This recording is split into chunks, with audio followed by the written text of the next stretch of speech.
Hello and welcome to Spine Chilling Murders, a new podcast where we talk murders on Tuesdays and disappearances on Thursdays.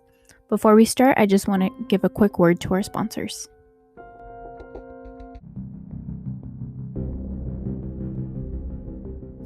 Very little of the family's life is researched, only that in 1998, Tanya actually had a relationship with a 14-year-old boy when she was 32 and ended up going to prison on fourth-degree sexual misconduct charges and on the registered sex offenders list. This situation becomes a key fact that gets explained later in the story, so we'll start with the couple days leading up to the boy's disappearance. In Morenci, Michigan, a town on the border of the Ohio and Michigan state line, John Skelton, Tanya Skelton, had 3 boys together named Andrew, Alex, and Tanner, and have been married for the past 10 years. Both of them have several kids from previous partners. In September of 2010, John had flown down to his hometown of Jacksonville, Florida, for a high school reunion and decided he wanted to move the kids and Tanya down to Florida. Seeing as Tanya can't pick up and leave, she refused. Mid-September, the couple woke up as usual. John got dressed and ready for work while Tanya got the kids ready, dropped them off at school, and then headed out with her older daughter and ran errands. As Tanya was arriving home from errands, she noticed a message on her answering machine and decided to listen to it. It was the boys' school counselor stating that John had checked out the boys and told her that they were planning to go on vacation to Florida, but that the reason the school's counselor was calling was because the morning Tanya dropped off medicine at school for the rest of the week. Tanya then quickly calls John and he tells her that he's taking the boys to Florida on vacation with the possibility of moving permanently. Tanya panics and calls the police and asks what she could do to stop them from leaving. The chief of police ends up having a 3-way call with John and Tanya, where John says he's taking the boys on vacation for 3 weeks, and Tanya states that the boys have just started school and that it's too long of an absence, and that's where John suggests that he would just enroll the boys at a school in Jacksonville. Tanya tries to stall John from taking the kids and grabs all the papers the boys would need to be enrolled at a different school and drove down to her divorce lawyer that informed her that John had indeed had a conversation with him but didn't pay a retainer fee, which is basically a down payment towards the attorney service. On the phone call with John, she tries to stall him by telling him he needs the boys' paperwork to be enrolled. Meanwhile, she's meeting with a lawyer that's trying to get official divorce papers in immediate custody that she would have her daughter hand to John, stopping his plans for a vacation. However, Tanya's lawyer calls John and tells him he cannot represent the two and that he needs to find a divorce lawyer, leaving John angry and taking the boys and leaving, which was just seconds away from being served divorce papers from Tanya and an officer, and he proceeds to drive all night to Florida. The next day, on Tanya's birthday, John lets the boys call her and tell her happy birthday. During the call, however, Tanya learns that he isn't staying with his parents as he said earlier, but he is staying with a woman named Hillary that he had reconnected with after his high school reunion. As coincidentally as it sounds, it was said that they didn't have any romantic relationship, just that her family had allowed John and the boys to stay temporarily. On the same day, Tanya and her family drove down to Jacksonville and finally served John divorce, as well as immediate custody papers, and drove the boys as well as John and drove back to Morenci. In the custody papers, it was written that as soon as the boys touched the Michigan state line, that the boys were in the custody of Tanya. When the family arrived back at Morenci, Tanya moved out of John's house and moved into Tanya's daughter, which you could see was down the street. The family goes to counseling to peacefully figure out if there is any possibility of reconciliation, but Tanya stated that she had no interest of getting back together and that she was just there to be peaceful to John. This was not the same for John, however, who wanted the family back together. A week before Thanksgiving, John decides to tell the boys about Tanya's past, and it didn't sit well with Tanya. She ended up decreasing the amounts of visits that John could have. While discussing with her lawyer, he advised Tanya to let John have more visitation to appear better to a judge, and she agreed. John and Tanya agreed John would receive the boys on Wednesday evening after spending the day with Tanya's parents, and John would give them back on Friday by 3 p.m. So on Wednesday morning, before going to work, Tanya dropped off the boys at her parents, not knowing what was ahead.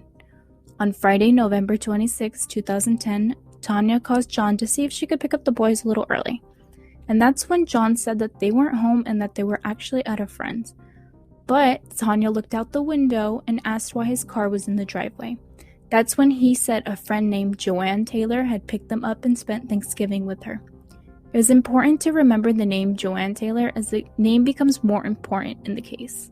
While on the phone, John says Joanne is supposed to drop the boys off at 3 and then reveals that he's actually on his way to the hospital as he believes that his foot was broken. Tanya then connects that 1, John isn't with the boys, and that 2, the boys are with someone she doesn't know. When asked, John says that Joanne Taylor is someone that John helped when he was a truck driver while their car was broken down on the side of the road, and John helped fix the car and they formed a friendship. It was revealed a couple months prior that Joanne Taylor befriended Tanya on a site called Cafe Moms that was just another social media network where they could chat. And that led Tanya to believe that this Joanne person was real. As any mother would, Tanya doesn't know who Joanne is and freaks, but her lawyer says to wait till 3 p.m. to see if she drops off the boys. Tanya then calls the police right at 3:01 p.m. When Tanya's sister tried to go into John's house, she could tell something was blocking the door from being opened. Tanya then calls the hospital to see why John was actually at the hospital. The nurse gives her the information why he was there, saying as that they weren't legally divorced. The nurse said that John came into the hospital after hanging himself. Although unsuccessful, he broke his foot while he fell. John then tells them that the reason why Joanne had the kids was because he didn't want them around for when he committed suicide, but that he didn't have her number on him or her address. Suspicions were raised, and when the police entered John's house, they see broken plates, cabinets tossed apart, and that they even saw that the mattress on one of the beds had been stabbed repeatedly. The boys weren't anywhere to be found. By 11 p.m., an Amber Alert was sent out for Alex, Andrew, and Tanner, and on Saturday, the FBI took over the disappearance of the boys. So, you're probably wondering why the police don't look into Joanne Taylor, and that's because there was no Joanne Taylor to be found. So, on November 30th, news broke that John was lying about Joanne Taylor and that she wasn't real and John made her up, and that Joanne's profile was to spy on Tanya. After this was revealed, everything else about John started to get darker and darker. When police searched his computer, they found he looked up searches for neck breaking as well as can rat poison kill kids. On Thursday evening, they even checked his phone calls and tracked his last movements. And at 4:23, the morning they believed the boys disappeared, he started to drive away from his house. At 5:02, he started to drive near an Ohio-Michigan border where police think John dumped the bodies. When asked about the searches, he claimed the boys had asked him those questions, as well as ropes, bleach, and cleaning products were found during the search.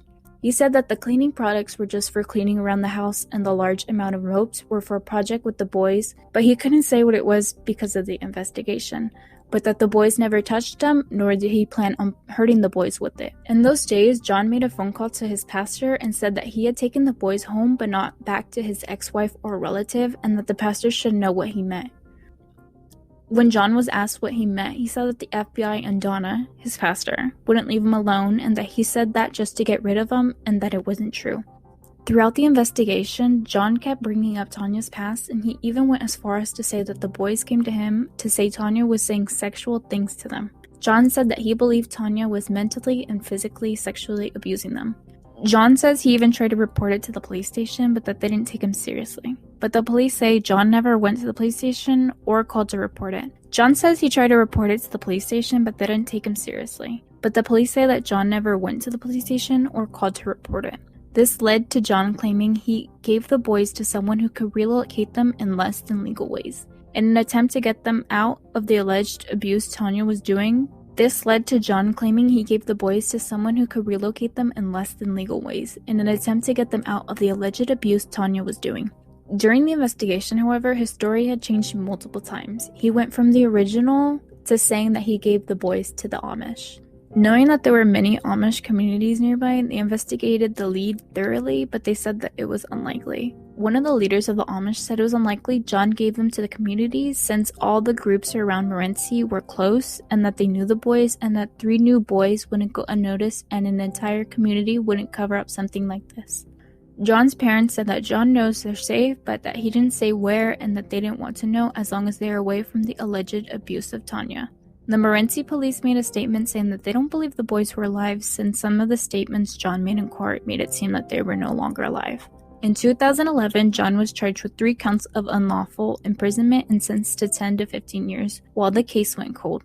The last physical sighting of the boys is from a neighbor who saw them playing in the backyard at 1 p.m. on Thanksgiving Day. Police believe the boys disappeared anywhere between 2 p.m. Thanksgiving Day or 11 a.m. November 26, 2010. Every couple years, police gain new information on their disappearance.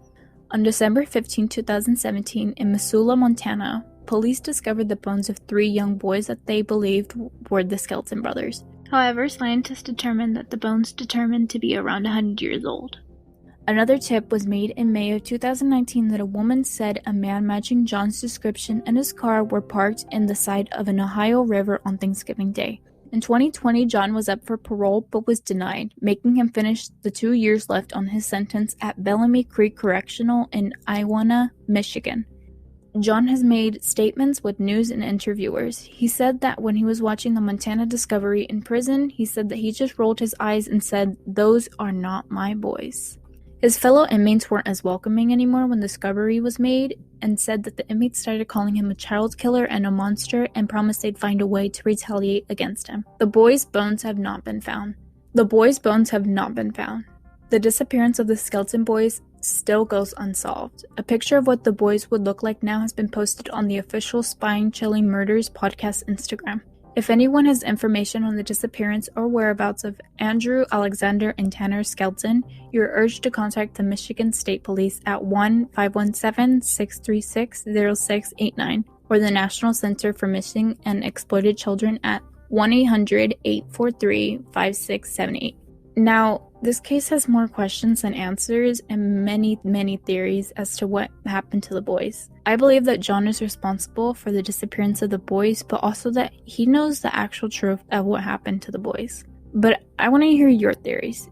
If you go to our Instagram page, Spine Chilling Murders, there will be a link that will allow you to film a video and submit it for it to be reviewed and posted on our page. Our next episode will be a murder episode going up on Tuesday. Thank you for listening, and I hope you guys have a nice rest of your week and hope to see you guys on our next episode.